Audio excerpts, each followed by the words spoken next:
Shalom bakunzi b'ikiganiro cy'ijambo ry'umunsi, mukomeze kumererwa neza mu banyu no mu byanyu, mukomeze kubera abandi mugisha muri uno mwaka mwiza wo gutotahara. Umwami Yesu akomeze kubaha ubuzima. Haleluya. Iyo umuntu yatotahaye azatanga ubuzima. N'ibitegwa nababwiye iyo bitotahaye birera abantu bakabironka ico babifungurako. Ngiye kubasomera ikintu Yesu yakoze ari mu rugendo, cyanditse mu gitabo cy'ubutumwa bwiza bwa Mariko igice cya 11 umurongo wa 12 na 13 na 14. Niryo jambo ry'uno munsi riravuga ngo bukeye bamaze kuva i Betaniya yumva arashonje. Yesu yarashonzaga kubera yari yambaye umubiri w'umuntu. Abavuye i Betaniya yumva agize inzara aja kurondera ico yorya ku giti. Umvirize, akiri kure abona umusukoni uriko amababi.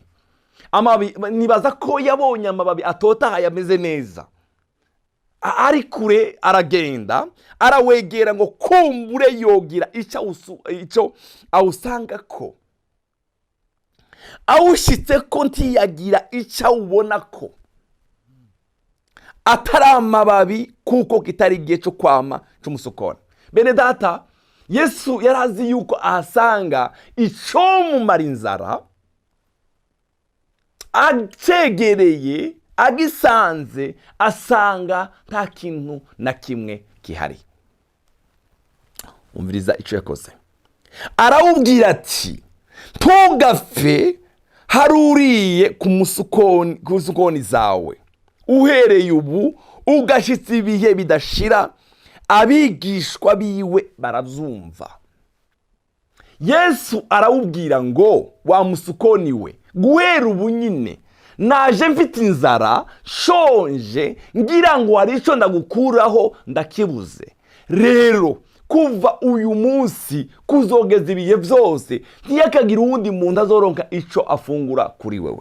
Bene data, ikintu cyatangaje, abigishwa baragiye bagarutse muri ya nzira, niko hepfo bavuga, basanga cya giti cumye gihereye mu mizi. Carumye gihereye mu mizi. Ingurikizi nziza yo gutotahara ni ukwama ivyamwa. Ndakwifurije kwama ivyamwa. Ntukamere nka kino giti Yesu yavumye. Arakibwira neza ngo ntugapfe wamye, ntihagire umuntu azojya kuri wewe. Bene data, mureke mbifuze rino jambo. Muri uyu mwaka nababwiye ijambo ryo gutotahara. Umwami Yesu azoguhe kwama, kugira ngo uzoza shonje kuri wewe, uzoza kwirukiye, uzoza akeneye ijambo yokora kuri wewe, azorihasange. Yesu yaje yihuta, ashonje agira ngo urarya, araronka ikintu aho ngaho asanga ntakihari.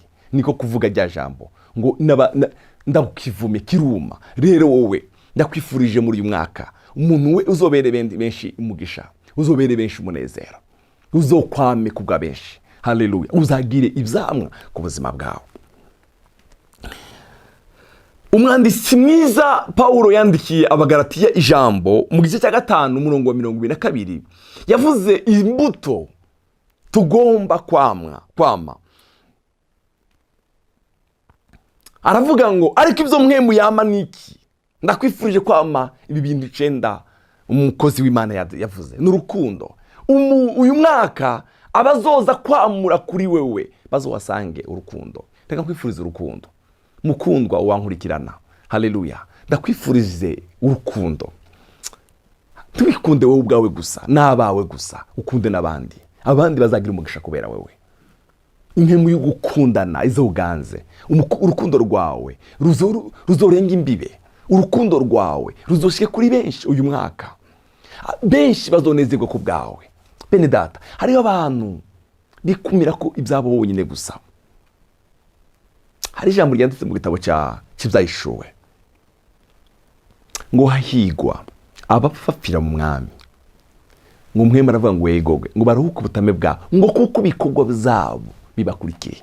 Umva, ibya bikorwa by'urukundo ukora nivyo bizagukurikira umunsi utazobukire kuri nosi. bya bikorwa by'urukundo ukora, b'abapfakazi, b'abana b'abapfakazi wigisha, b'abantu ufasha, bya bikorwa by'Imana ushigikira, bya bikorwa by'Imana ukora mu ibanga, bya bikorwa by'Imana ukora, ya mbuto y'urukundo iri muri wewe uyivomere ishishikare kwama. Haleluya, uzoyisanga imbere y'Imana. Ndakwifurije kwama urukundo uyu mwaka wa 2026, ndakwifurije kwama urukundo. Niyagira uza kuko Yesu aje kurondera icyamwa kuri kino gitara kibura, niyagira uza ushaka urukundo, azogwe mu biganza byiza, azoborwe mu by'ukuri nahuye n'umuntu, ubuzima bwaje burahinduka. Haleluya. Bene data, ndakwifurije, ndabizi ko hari uwanyumviza ari byo wakoze byiza byinshi, ongereza, kuko ibyo ukora uzabisanga imbere. Ikindi, abana bawe n'abuzukuru bazimburwa urukundo rwawe. Cya kabiri, umunezero.